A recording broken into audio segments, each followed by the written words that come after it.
एमिति एक मंदिर अच्छी जो स्थापित एक रहस्यमय कूओ मृत्युर भविष्यवाणी करे। हाँ आज्ञा, आप ठीक शुणिले। यही कूओर चमत्कार विशेषत्व देश विदेश अनेक लोक ये आसती और यही कूओ को देखि आश्चर्यचकित हो जाते। आप जाने आश्चर्य हे जे कूओ को कौन मनीष नुहे, मृत्युर देवता स्वयं जम ही बनई।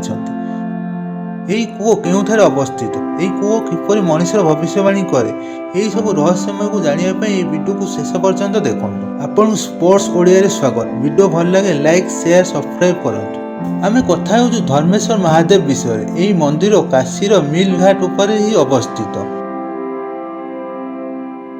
एठी मंदिर साथी एक कूओ मध्य रही। मंदिर पूजारी अनुसार गंगा धरित्री आसिया पूर्व यही कूओ अवस्थित। यह सूर्यपुत्र जम ही बनई।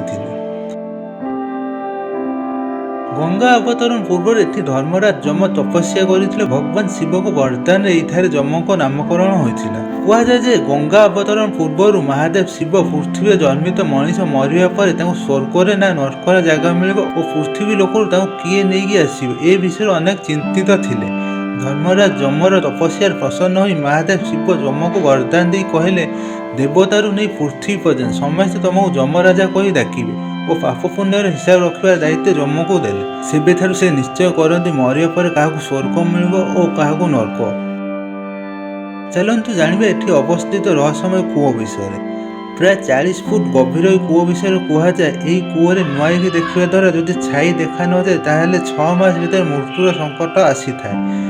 ये लोक ये आसी था किंतु यही कूओरे नुआईकी देखा साहस करपारती नहीं। एथिरे केते सत्यता अच्छी ताहा लोकों विश्वास और अविश्वास पर निर्भर करे।